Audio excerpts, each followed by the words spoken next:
¿Qué voluntad tiene el Gobierno del Estado después de esta reunión en Moncloa para restituir las tasas aéreas y las bonificaciones, las primas a las renovables? Bueno, lo que puedo hacer referencia es a la conversación que tuve recientemente con el presidente del Gobierno de España, donde tengo que decir que la reunión se desarrolló en un clima de gran cordialidad y de respeto, y abundé en algunos aspectos que me consideraba básicos para el archipiélago, ¿no? Y hice especial énfasis en el tema de los aeropuertos, en lo que son las tasas aeroportuarias, explicándole detalladamente lo que ha significado para el archipiélago y la estrategia que diseñamos para lograr diversificar los mercados de los que nos nutríamos. Estrategia que ha dado resultados de una forma importante a lo largo del pasado año, penetrando Canarias en mercados tan importantes para nosotros como el mercado francés, el italiano, el polaco o el ruso.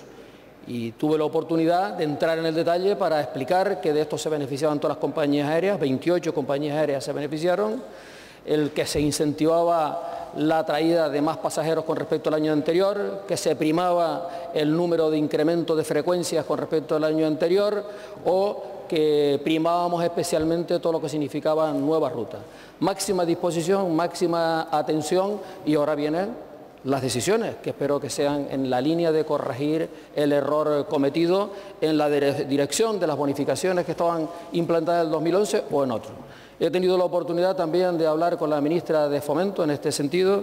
Tenemos pendiente una nueva conversación a lo largo de los próximos días e intentaré seguir ahondando en esta idea de la necesidad que tiene la economía canaria de mejorar la competitividad de los aeropuertos, porque para nosotros es la herramienta fundamental para que se mueva el conjunto de la economía. Y por supuesto que entramos en el otro aspecto que usted acaba de mencionar, que son las primas a las energías limpias, en el sentido de que intenté hacer ver al Gobierno de España el que lo que puede ser una buena política o una política necesaria en este momento, dada la situación económica en la península, donde hay un exceso de producción energética, dado que la decisión del Gobierno es prorrogar en el tiempo la vigencia de las centrales nucleares. En el caso de Canarias, esa medida no es posible, primero porque en Canarias no tenemos la alternativa nuclear que tiene la península, afortunadamente, y en segundo lugar porque en Canarias la energía limpia es más barata que la convencional. Nosotros desde el Grupo Socialista asumimos que la entrevista en la Moncloa escenifica una normalidad institucional que nunca se debió romper entre gobiernos democráticos. Pero lamentamos que usted haya tenido que esperar a que el presidente, el señor Rajoy, lo citara tras el Congreso Regional del Partido Popular. No ofrece ninguna buena pista esta práctica partidista, que está lejos de la institucionalidad y del respeto que el presidente de España debe tener a una de sus más singulares comunidades autónomas. Y estamos vigilantes, señor presidente, porque hasta ahora el Gobierno del PP ha optado por decisiones que lastran la creación de empleo y la salida de la crisis en las islas. Es falso que el contexto económico actual sea inviable un sistema de bonificación de las tasas aéreas, como defiende el ministro de Industria, porque el resultado económico de AENA en el 2011, fruto del sistema de bonificación de tasas, fue un aumento de los ingresos de 3,5 millones de euros producido por el aumento del tráfico aéreo debido a estas bonificaciones. El Partido Popular, el que confunde un rescate y una intervención con un premio de lotería, desde luego también yerra en la interpretación de lo que son las bonificaciones aéreas para Canarias. La realidad no es la que dibuja el Gobierno del Partido Popular. Es que aumentar las tasas supone reducir frecuencias y rutas, por lo tanto, menos aviones y menos turistas. La realidad es que reducir las primas y las bonificaciones a las renovables dificulta la inversión en este sector y el futuro estratégico de un sector estratégico para Canarias y la generación de empleo en un momento de crisis. Pero mire, señor presidente, espero que en esa reunión haya convencido al señor Rajoy. No dudamos que en la próxima Canarias Estado usted seguirá exigiendo el tema con firmeza, pero esté ojo avisor, porque Desde luego recuerdo que hace 5 días el Partido Popular se abstuvo en el Senado a la hora de aprobar una moción pactada por coalición y en el PSOE para elaborar una estrategia específica en materia de transporte aéreo y marítimo para Canarias. Por lo tanto, el PP se abstuvo, señor Rivero, no la apoyó. Así que ojo avisor porque el Grupo Socialista lo estará y no baje la guardia. De momento vamos ganando por goleada los que defendemos un modelo sostenible en la economía canaria. De momento vamos ganando por goleada a aquellos que pensamos que el desarrollo sostenible de Canarias tiene que ver mucho con la puesta al alza de nuestros valores naturales. Vamos ganando por goleada los que defendemos el interés general por encima del interés particular. Vamos ganando por goleada, especialmente en las islas más afectadas, en Lanzarote y en Fuerteventura, tanto en lo social como lo político como lo institucional.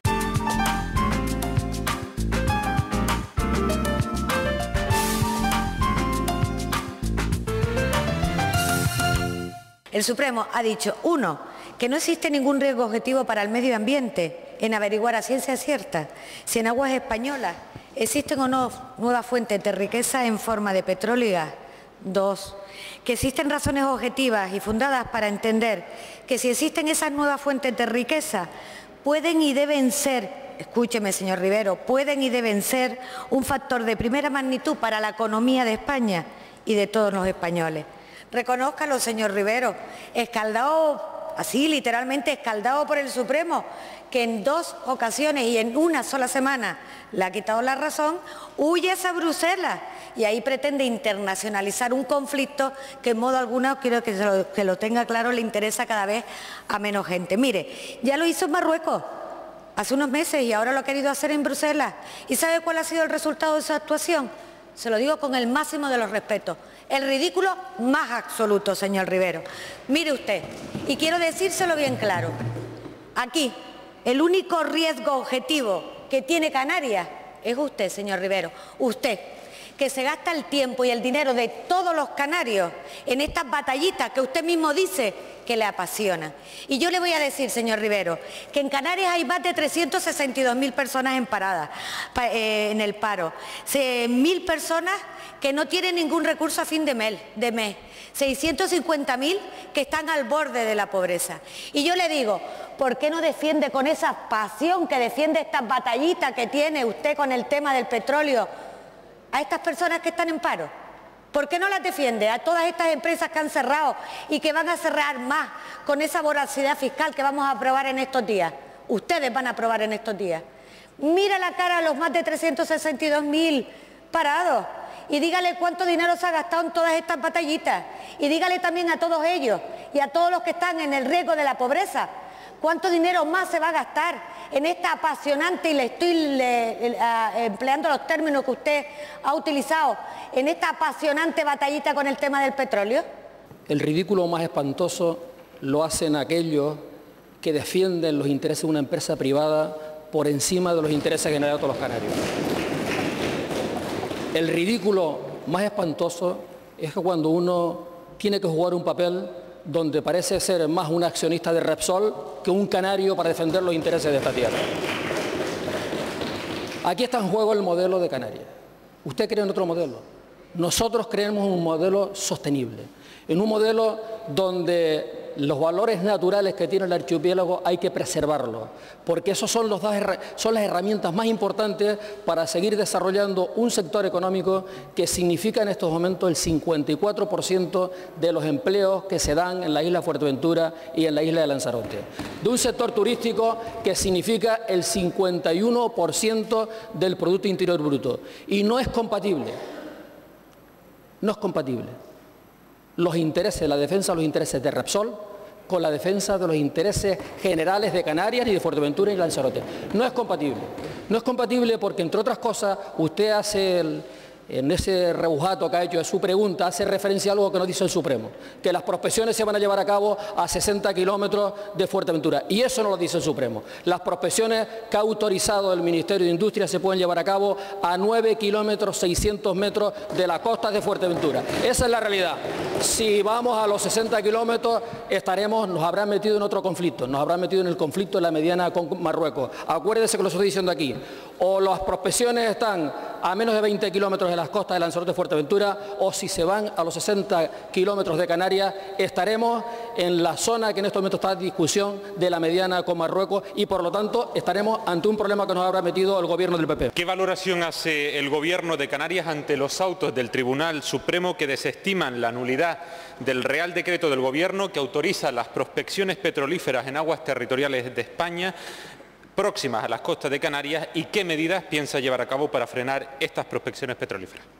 Antes decía que los defensores del no al petróleo tenemos ganada la batalla, especialmente en las islas más afectadas, en Lanzarote y Fuerteventura, la batalla política, la batalla institucional y la batalla social. La batalla jurídica está en sus primeros escarceos, no hace sino comenzar, y será una larga batalla la jurídica. Entre otras cosas porque todavía no se ha entrado en el fondo del contenido del Real Decreto que autoriza las prospecciones. Las acciones que va a emprender el Gobierno de Canarias serán las siguientes en la secuencia de los próximos meses. Esta semana presentaremos una queja formal ante la Comisión Europea desde la base de la vulneración de la normativa europea, en concreto con la Directiva Hábitat, en lo que significa el artículo 6.3. Estamos a la espera de la remisión del expediente del Supremo. El Gobierno de Canarias tiene 20 días a partir de la recepción del expediente para plantear una demanda contra el fondo de la decisión del Consejo de Ministros de la aprobación del Real Decreto, cuestión que de momento no ha entrado en el Supremo, sobre la base de dos cuestiones de vulneración de la Ley de Hidrocarburos. En primer lugar, porque el Real Decreto aprobado por el Gobierno, desde la posición del Gobierno entendemos que vulnera claramente la Ley de Hidrocarburos en lo que se refiere a los plazos para la caducidad.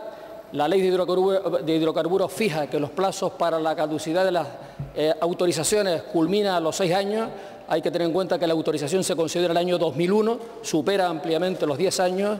Y en segundo lugar, en el segundo aspecto de la vulneración de la Ley de Hidrocarburos, tiene que ver con el abortar en una decisión unilateral para beneficiar a una empresa el que pueda haber competencia, concurrencia en lo que significa la exploración y posterior explotación de los recursos si los hubiere.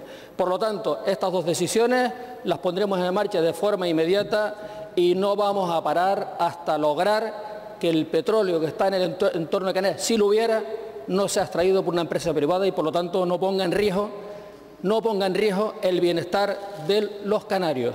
De nuevo, la coyuntura no nos puede llevar a equivocarnos como en su día ocurrió con la...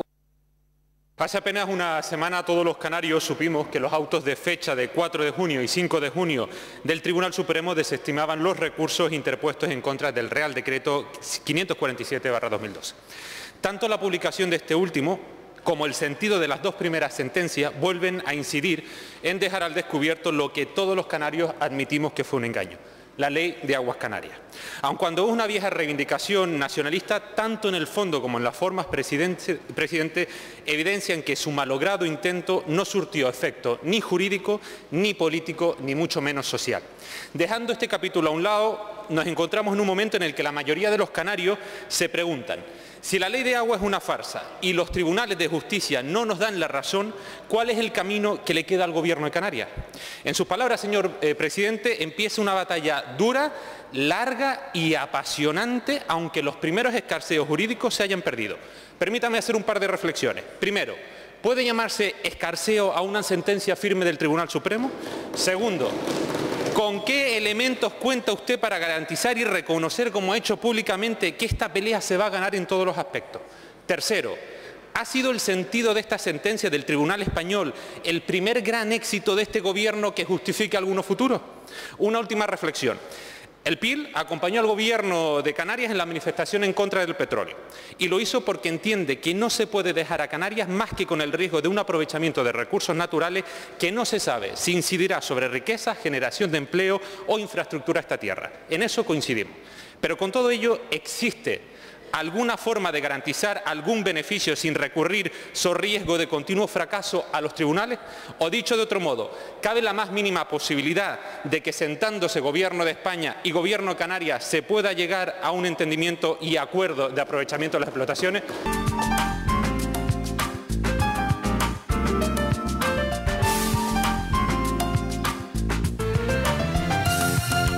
Si de batallita califica el Partido Popular que toda la sociedad canaria esté en contra de una actuación unilateral del Gobierno de España, pues supongo que de atraco a mano alzada calificarán la actitud que el Gobierno del Partido Popular está llevando a cabo con la educación pública canaria.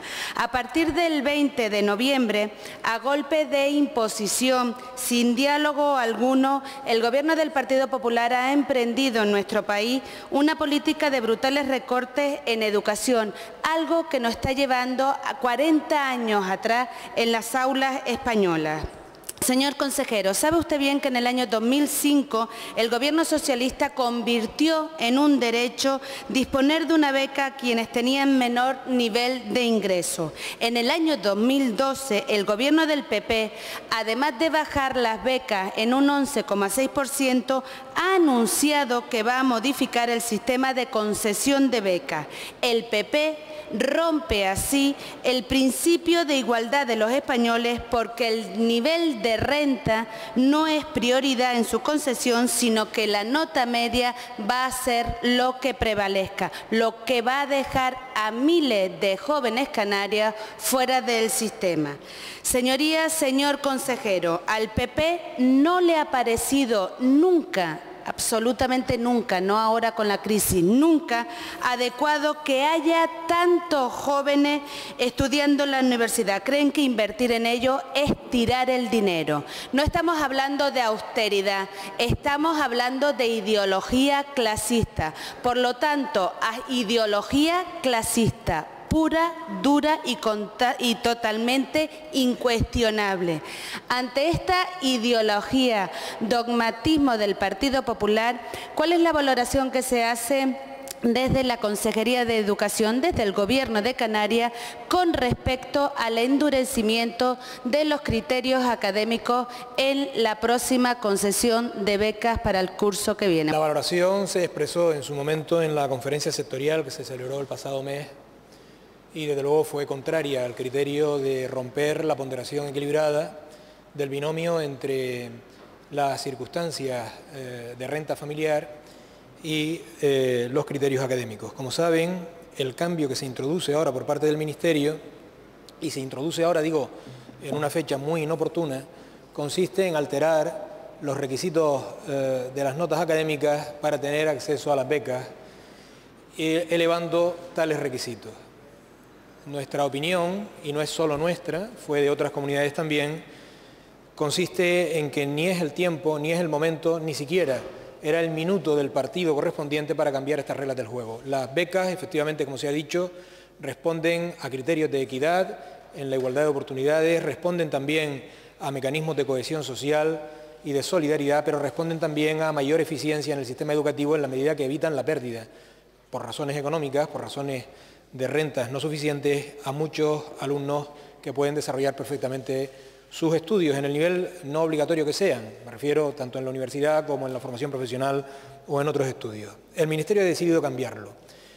Hasta el último minuto, esta comunidad, la de Cataluña o la de Castilla y León, por poner tres comunidades de signo político distinto, solicitaron al Ministerio que dejara sobre la mesa, que aplazara o que anulara la exigencia de cambiar los requisitos académicos, elevando las notas.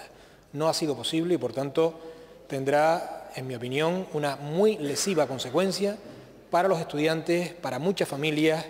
El cálculo que se hace para algunas comunidades que lo llevaron hecho a esa conferencia sectorial es demoledor.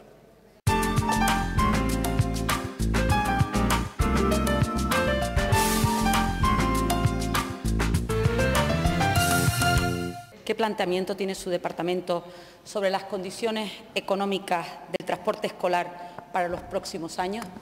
Como sabe, el transporte escolar está regulado en nuestra comunidad.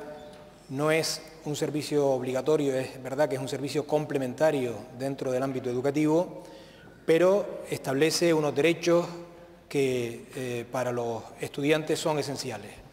Son esenciales tanto por razones de distancia como por razones, lógicamente para muchos de ellos, de acceso a los centros. Nuestra intención es mantener las condiciones económicas que se recogen en ese derecho para los estudiantes a lo largo de los próximos años. Cuestión diferente es que estemos estudiando alguna modificación en los ajustes que tienen que ver con las disponibilidades económicas o que tienen que ver con algunos cambios que se han generado en las demandas de las islas. Y se irán produciendo de forma negociada con los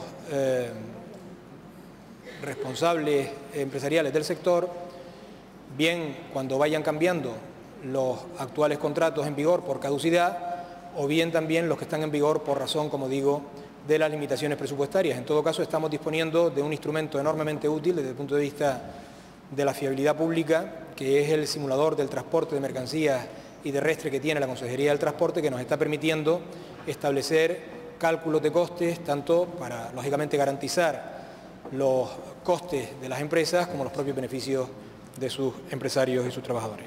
El motivo de traer esta pregunta hoy al Pleno de esta Cámara no es otro que mostrar nuestra preocupación por un conflicto que el Gobierno de Canarias, desde nuestro punto de vista, está abordando de manera equivocada y cuyas consecuencias pueden ser desastrosas para el transporte escolar en Canarias. Padres, sindicatos, empresarios han dado la voz de alarma. Y usted, señor consejero, sabe también como yo que tienen toda la razón de estar muy preocupados.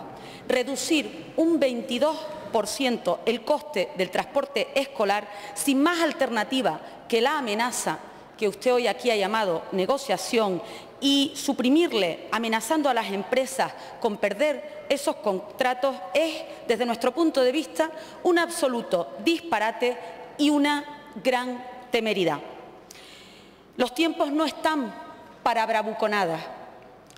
Más de 45.000 alumnos de Canarias dependen del servicio de transporte escolar. 1.900 rutas de escolares cubiertas con personal cualificado, conductores, además de acompañantes. Unas inversiones que usted, que su consejería exigió a esas empresas de transporte y que solo se amortizarán en los próximos 18 años. 4.000 empleos directos están en juego de conductores, de acompañantes y de personal administrativo. Usted pretende que esas empresas del transporte sigan haciendo las mismas rutas con 10 millones de euros menos.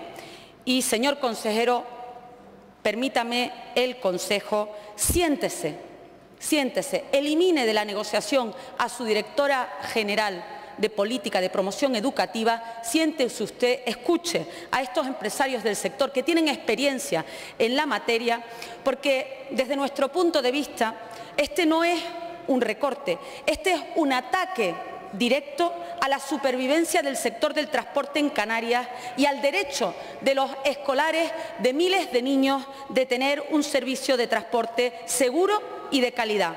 Efectivamente, como le he dicho, nos encontramos en la etapa en que hay que establecer nuevos contratos, en algunos casos, en que hay que establecer nuevos parámetros y, desde luego, también racionalizar algunas de las prestaciones sin que eso merme los derechos de los estudiantes, que es lo que hemos puesto por delante. ¿De acuerdo?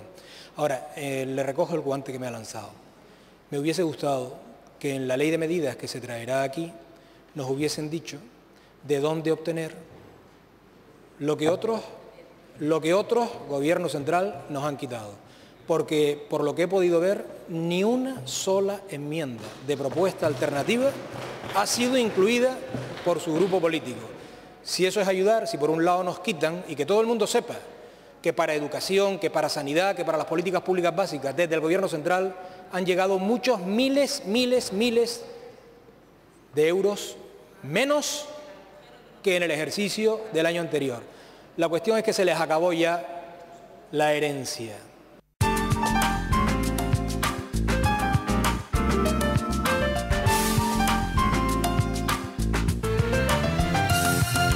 preguntar exactamente la subida de las tasas, como usted le ha contestado al Grupo Nacionalista anteriormente. Yo quiero ver si se reafirma en que usted va a intentar subirlas a lo mínimo cuando hay una horquilla permitida, que es lo que usted tendría que mantener. Comprenderá que no voy a cambiar el criterio con respecto a lo que le he respondido a su anterior señoría. Pero ¿cuál es la horquilla? Lo digo para aclarar. Comparecí en el Parlamento, en el Pleno, me parece que fue el último, sobre esta cuestión. Salvo que mañana o pasado el Gobierno central cambie de opinión, la horquilla es brutal. Brutal.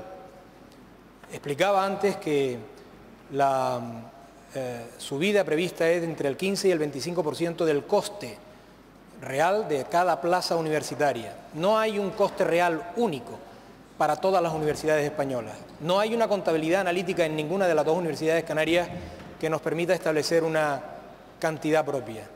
Ante ello y ante el caos que se generó en toda España, y lo vimos, de otras cosas con gran disgusto de los rectores y rectoras de las universidades, el Ministerio optó, como sabemos, por establecer unas cifras.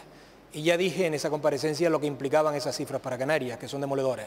Nosotros nos iremos a la parte más baja, pero si siguen así, con ese criterio, la parte más baja es un 40% para cualquier alumno de entrada en una universidad. Vamos a ver, señor consejero, frente a unas tasas académicas que suponen algo menos del 25% de la financiación de las universidades, el 75% restante son transferencias corrientes y de capital de las comunidades autónomas 90% y del Gobierno central 10%, un sistema más flexible de tasas no solo serviría para contrarrestar la regresividad del sistema actual de financiación, sino también para dar mayor autonomía a los centros universitarios en la búsqueda de mejor profesorado y potenciar la actividad investigadora. Es actualmente regresivo la forma que tenemos de las tasas y el Partido Socialista ha mantenido una estricta política igualitaria de café para todos. Estas palabras no las digo yo, señor consejero, estas palabras son de Alternativas, un documento del Partido Socialista del señor Gabilondo para subir las tasas académicas, para racionalizar el gasto en educación, para gastar mejor el dinero universitario. En España tenemos 2,2 universitarios frente a Europa, que tienen 1,1 en la formación profesional. Nosotros tenemos una desproporción de universitarios. Ustedes no intentan sino hacer una fábrica de parados con la universidad. Usted ahora se niega a todo lo que usted había propuesto. Se niega porque usted está desaparecido. Usted no se reúne con los colectivos de educación. Usted no está presente en la educación canaria. Usted manda a su viceconsejero y le dice al ministro Huer que dé la cara. Esto parece un patio de monipodio, esto parece una zarzuela. La educación no es eso, señor consejero. Usted tenía que haber hecho lo que decían ustedes cuando no estaban en el poder y haber apoyado una racionalización y eficiencia de la universidad, porque es el bien y el futuro de nuestros canarios. Ustedes hacen política con la educación, hacen política porque no les interesa arrimar el hombro en una cosa que se ha demostrado, que según ustedes aquí lo dicen, que está agotado el sistema universitario. Está agotado porque no crea personas con calidad y formación, sino los mandan al paro directamente. Encima hay un fracaso escolar del 30%, con 3.000 millones menos, que si eso se corrigiera tendríamos para subir las becas a un casi 12%, 15% que lo tienen en Europa. Ustedes no están haciendo nada por la educación y luego vienen diciendo que el Partido Popular es el que lo ha hecho todo mal. El Partido Popular tiene inteligencia, está racionalizando el gasto y no está contando con ustedes. Para justificar, una subida brutal de las tasas de un año para otro. Sí, con eso sabe cuánto se subían las tasas. El IPC y hasta 4 puntos según la elección de cada comunidad, ¿verdad? Con eso es lo que ha estado en vigor hasta ahora y por eso lo hemos aplicado aquí. Oiga, no nosotros, ustedes también han estado en el gobierno estos años. Segunda cuestión, una exigencia mayor en el requisito de las becas. Por tanto, menos becas. Menos becas. Tercero, una cantidad muy importante de menos de transferencia del Ministerio a las universidades. Por tanto, menos recursos para las universidades. Y toda esa intervención suya para justificar el qué, que las universidades se las paguen los ricos. Pues no. Claro que vamos a hacer política contraria a eso, claro que lo vamos a hacer. Por supuesto que lo vamos a hacer. Pero le reitero lo que ha querido hacer este ministerio con esa subida de las tasas. Y además se lo ha comunicado a los diputados del Congreso en un informe donde valoraban medida a medida lo que iba a importar para los recursos públicos cada medida. Se iban a detraer 1.542 millones de euros como consecuencia de la subida de las tasas. Eso es lo que ha mandado al Congreso de los Diputados y, por supuesto, a Bruselas el Gobierno de la Nación.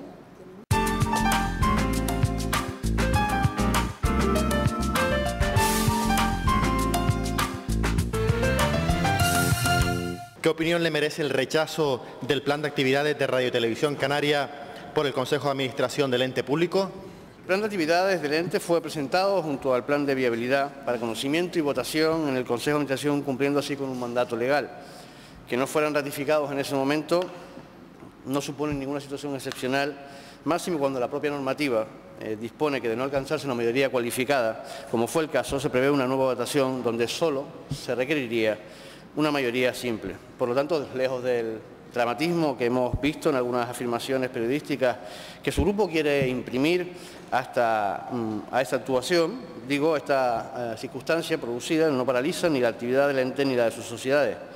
Es más, si todavía lo quiere, viene a demostrar la salud democrática y la independencia de este órgano. Sus consejeros, designados por este Parlamento, no tienen por qué coincidir con las propuestas iniciales de la dirección, unas propuestas que precisamente se exponen para el debate y su posible aprobación.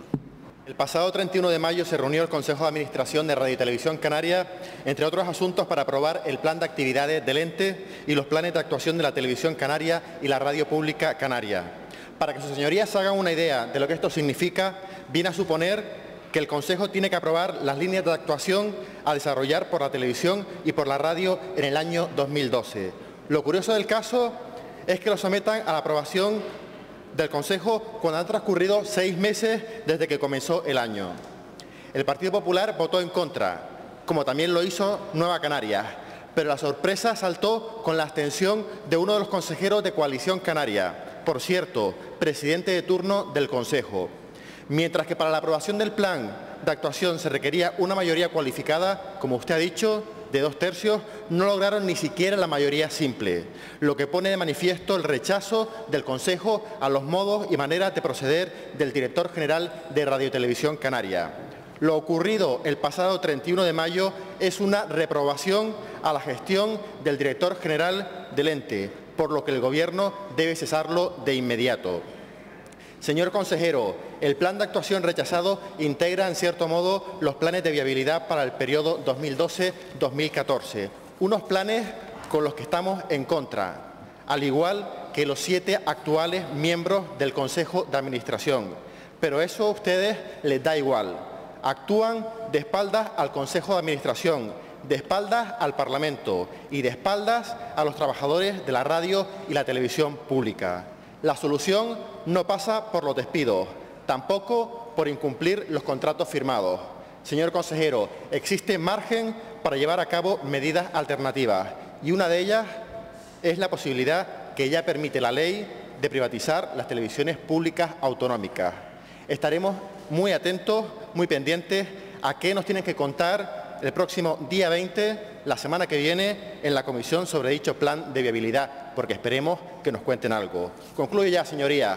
La reprobación a la gestión del director general de Radio y Televisión Canaria debe llevar aparejada su destitución inmediata. Sí, señor diputado. Probablemente sean formas distintas de actuar.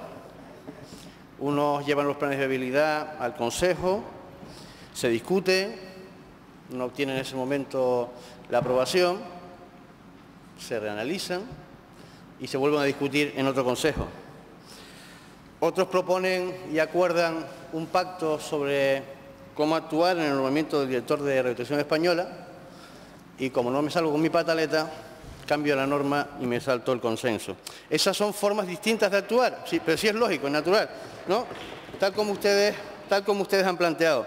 Y además resulta cierta incoherencia, ¿no? Cierta incoherencia producto en ocasiones de las distintas formas de actuar que tiene su grupo. Porque claro, ¿cómo se puede entender que usted apele a los despidos cuando en Madrid está planteado un ERE de 600 trabajadores sobre los 1.200 que tiene, con un presupuesto de 160 millones de euros? Y digan ustedes que hay otras soluciones, las mismas en su caso. Y mire, de forma mucho menor, las que en teoría está aplicando o propone aplicar la Comunidad Autónoma de Canarias, o como por ejemplo aplican en Valencia. Es decir, miren, señoría, las incoherencias continuadas de lo que hacen y lo que dicen es lo que les lleva al descrédito que cada día se van ganando poco a poco.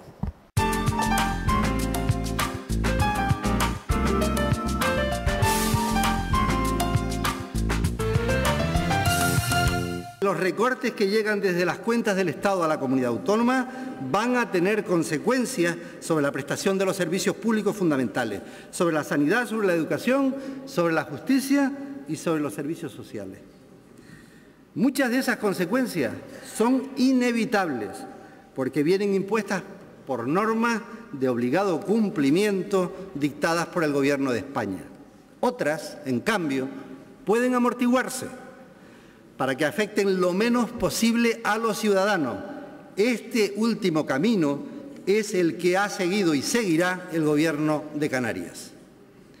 Para eso el proyecto de ley prevé, por un lado, un incremento de los ingresos públicos a través de modificaciones tributarias y, por otro, prevé medidas de contención y ahorro de recursos que requieren rango de ley para su aplicación efectiva.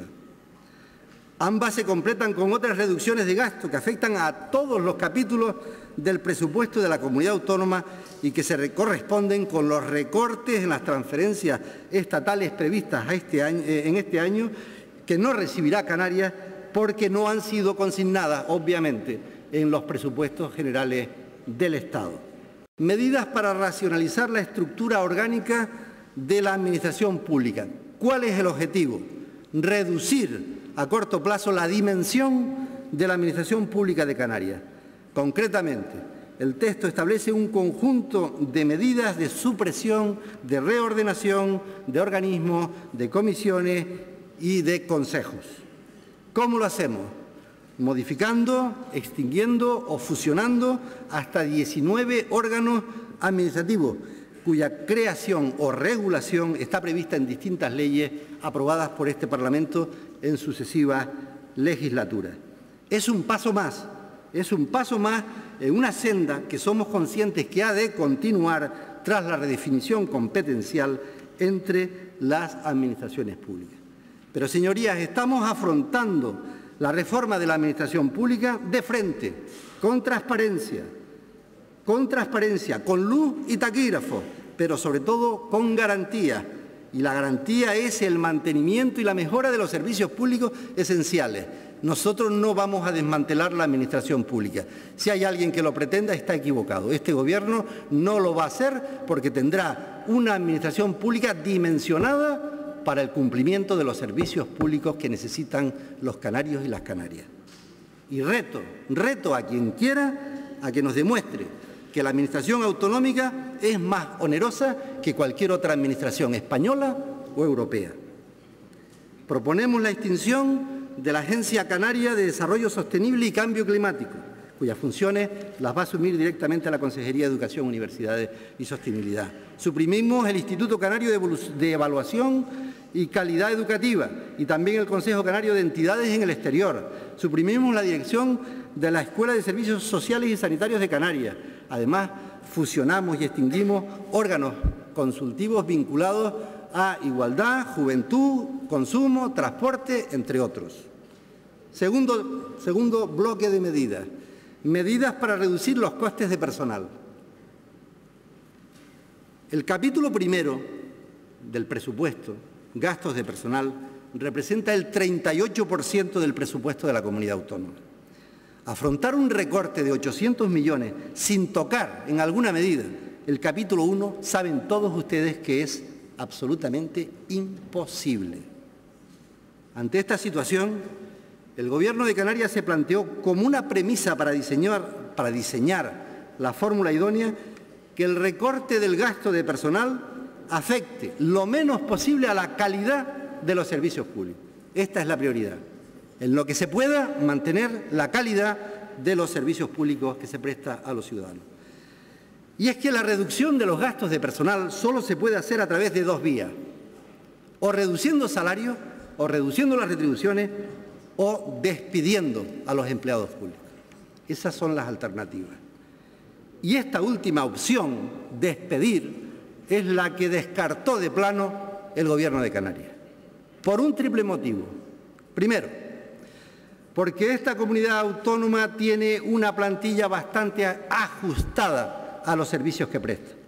Dije hace 2 días aquí en el Parlamento, en respuesta a una pregunta que se me hizo, que Canarias es la 5ª comunidad autónoma con menos empleados públicos en relación a la población. El Gobierno de Canarias quiere evitar contribuir al aumento del paro en Canarias con el despido de empleados públicos. Y, sobre todo, el número de trabajadores que son los que prestan directamente los servicios a los ciudadanos influye directamente sobre la calidad de los mismos.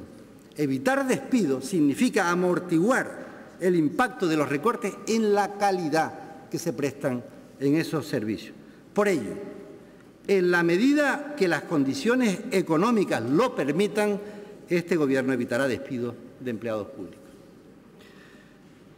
Por todo ello, finalmente, hemos optado por proponer a esta Cámara la aplicación de una reducción con carácter no consolidable, y lo recalco, con carácter no consolidable, de las retribuciones brutas previstas para el año 2012 del 5% de todos y cada uno de los empleados públicos de la comunidad autónoma, empezando por los miembros del Gobierno, los altos cargos, los funcionarios, los laborales, el personal de confianza, todos, excepto aquellos cuya retribución anual es inferior a 13.400 euros, cantidad que equivale al 1,5 veces el salario mínimo interprofesional.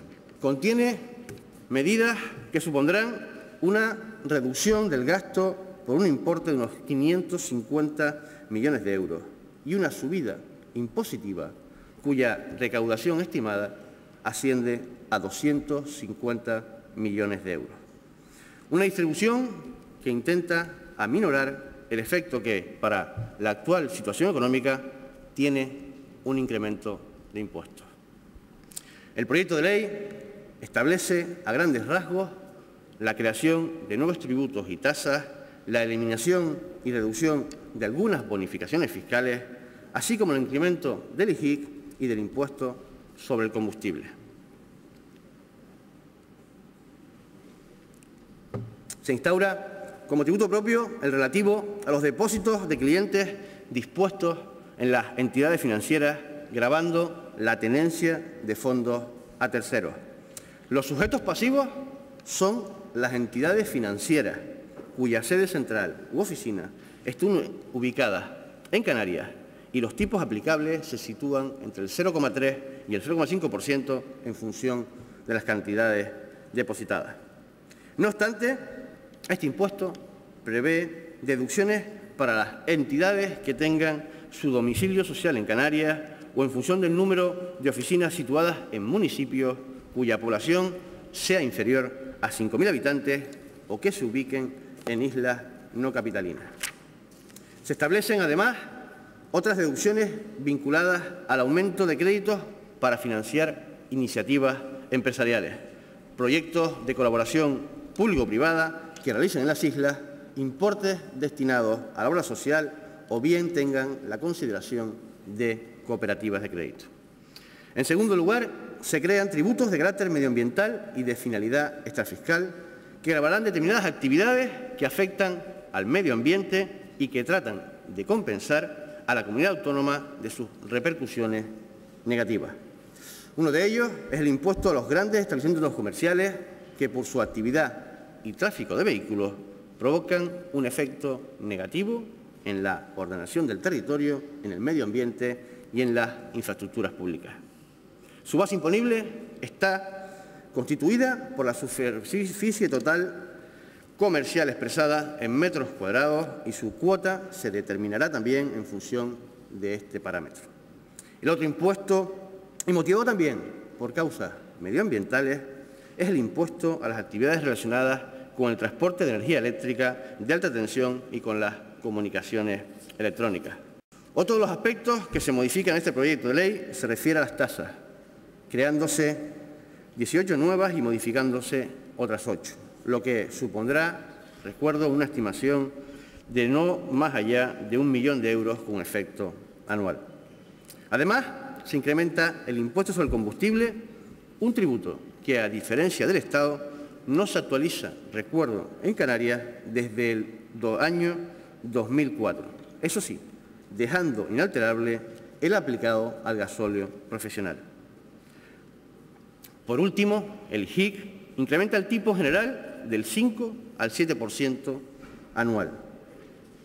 Se eleva el establecido del 2 al 3%, se mantiene el tipo cero a los artículos de primera necesidad y sube en medio punto los vigentes del 9 y del 13%. Otra de las modificaciones que se establecen en el IGIC se refiere a la suspensión de algunas de las bonificaciones fiscales actuales, como la establecida para la telefonía fija y móvil, que pasará de estar exenta a tributar al tipo general. En definitiva, todo un conjunto de modificaciones cuya recaudación será posible gracias al acuerdo alcanzado con los cabildos y ayuntamientos que cederán una parte de esta recaudación de forma temporal. Un acuerdo por el que el Gobierno quiere expresar su reconocimiento ante el ejercicio de responsabilidad, compromiso y lealtad institucional mostrado por los ayuntamientos y cabildos de Canarias. Hoy nos trae aquí para su debate este bodrio de 166 páginas que modifica 39 normas legales y es representativo de que la diarrea legislativa del Gobierno está en su punto álgido, haciendo que los propios órganos asesores de la comunidad autónoma certifiquen que el proyecto de ley que hoy discutimos es un ejemplo de cómo no deben elaborarse las normas jurídicas. Cuando yo repasé las opiniones del Consejo Económico y Social, del Consejo Consultivo e incluso de los propios servicios jurídicos del Gobierno, me ocurrió lo mismo que me pasó cuando leí el discurso pronunciado por el presidente Rivero el día de la festividad del Día de Canarias. ¿Por qué? Porque no pude evitar que en los dos supuestos me viniera a la cabeza el recuerdo de un profesor del Colegio de La Salle que teníamos, que cuando algún alumno hacía o decía una estupidez, se acercaba a él muy serio y le espetaba: tú eres un poco capullo, ¿verdad, muchacho? Señor presidente, el problema de Canarias no es la financiación. Su gobierno es el problema, señor Rivero, porque Canarias no está en su agenda. En su agenda solo cuentan sus ambiciones políticas personales. Y por eso están donde están, en la barranquera del ridículo, en el baúl de los objetos inútiles y en la cuna de la incompetencia. Y ustedes, con esta ley, van a provocar que se pierdan 6.000 puestos de trabajo en el presente año y 15.000 en 2013. Y van a provocar también que el PIB de la comunidad autónoma pierda 1,2 puntos, señor Rivero. Nos dicen, y el señor consejero de Hacienda intenta convencernos, que por la disminución de los ingresos se ven obligados a reducir un 5% de la masa salarial a los funcionarios y empleados de la comunidad autónoma. Realmente no es un 5%, es un 10% porque es en 6 meses. Y también nos dicen que por dicho evento nos van a freír a impuestos. Nos van a elevar el sistema impositivo de forma abusiva. ¿Por qué no le dice la verdad al pueblo canario, señor González Ortiz? Dígale la verdad. Dígale que si suprimimos la policía autonómica y la televisión autonómica, el costo de esa supresión es equivalente al incremento impositivo que usted espera recaudar. Dígaselo. Y no diga ni se escude en que nosotros apoyamos esos dos gastos. Por supuesto que lo apoyamos. No nos arrepentimos de ello, lo apoyamos en un momento en que la comunidad autónoma podía asumir esos gastos. Hoy no puede. Hoy es un lujo completamente inadmisible. Hoy es casi insultante. Y por lo tanto estamos totalmente en contra y punto. Y yo les animo a que prescindan de esos caprichos nacionalistas. aunque algunos, en vez de nacionalistas, parecen medio pensionistas, se conforman con que les echen algo de comer. No obstante, les animo a que traigan un proyecto de ley de supresión de esos dos gastos majaderos y nosotros votaremos a favor. Pero no vayan contra sus propios actos. No vayan contra sus propios actos restableciendo el impuesto sobre sucesiones y donaciones. Uno de los pocos tantos que ustedes se pueden apuntar. Mire, señor consejero, el impuesto sobre sucesiones y donaciones es un tributo que recae sobre las clases medias. Las clases altas lo eluden a través de mecanismos societarios y empresariales. Pero además, el impuesto de sucesiones grava rentas que ya han tributado y atacan frontalmente al ahorro. Y nadie ahorra para que sus hijos tengan que entregarlo después a la Hacienda Autonómica. El impuesto sobre el Impuesto General Indirecto Canario. Incremento del 40%, 2 puntos de incremento que van a traer unos efectos tremendamente nocivos para la economía canaria. Los consumidores canarios verán reducida su capacidad de compra y las empresas canarias verán reducida su capacidad de venta, porque el consumidor solamente tiene una determinada renta disponible con la que tiene que jugar. Por lo tanto, se va a reducir el consumo por un lado y por otro se van a producir efectos inflacionistas. Señores del Gobierno, se los ha dicho todo el mundo, se los ha dicho la Confederación Canaria de Empresarios, la COE, se los ha dicho la Asociación Canaria para la Defensa de los Derechos del Contribuyente, se los han dicho los profesores de las universidades, hasta sus propios órganos asesores, se los han dicho todos. Y ustedes ni caso, como la estatuilla de los 3 monos, ciegos, sordos y mudos. Vienen ustedes aquí con una norma que ya la decidieron en otro ámbito. Ustedes, el Gobierno de Canarias y los que le sustentan, presentaron en el Consejo de Política Fiscal y Financiera un conjunto de compromisos que vienen a ratificar aquí a posteriori como si estuviera este Parlamento representando a nadie. Porque todo lo que aquí se va a decidir en relación a los recortes y a la subida de impuestos ya lo firmaron ustedes en el Consejo de Política Fiscal y Financiera. Vienen ustedes a ratificar y encontrarán la ratificación por disciplina política, por disciplina partidista en los grupos que sustentan al Gobierno, pero difícilmente podrán convencer ustedes a nadie que no sean los propios efectivos de este Gobierno. Porque estamos hablando de una ley importante, relevante, significativa, que va a impactar en la economía, que va a impactar en el funcionamiento de la comunidad, que va a deteriorar los servicios públicos, que va a desmotivar a los trabajadores públicos. Estamos hablando de una ley que no ha medido el impacto sobre la economía, sobre la fiscalidad, porque es una ley improvisada, hecha de prisa y corriendo, más como contables que como gobierno. Una ley que no ha alcanzado ningún tipo de consenso. Ayuntamientos y cabildos impusieron ustedes in extremis por razones partidistas la distribución de los recursos del IGIP, pero no le siguieron en el resto de los requerimientos que planteaba, entre ellos la reducción salarial a los empleados públicos. Por tanto, ayuntamientos y cabildos, aunque pasen los trámites, no están de acuerdo ni con el procedimiento ni con el fondo, aunque formalmente hayan aceptado una distribución de los recursos del IGIC absolutamente distinta a la pactada en el año 2003. Se ha demonizado al sector público. La culpa de lo que nos pasa es de la sanidad y de la educación, de las comunidades autónomas y del Banco de España.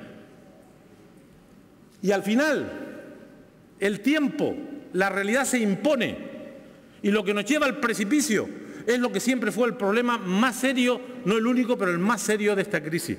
La deuda privada, la deuda de la familia, la deuda de las empresas, la deuda bancaria. Esa, desde el principio, ha sido el problema y aquí lo han negado ustedes y todos.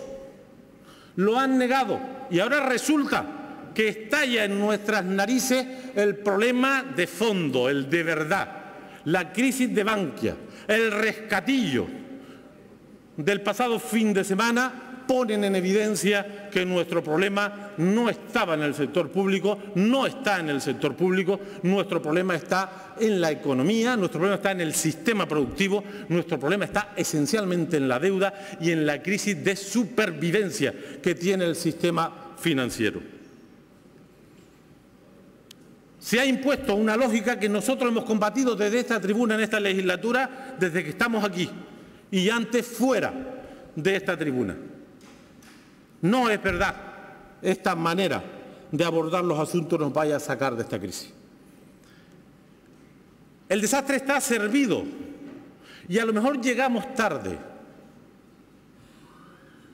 Porque esto que ustedes nos traen hoy aquí, de recortes, no de ahorros, recortes y de subidas de impuestos, ni es la primera vez ni será la última.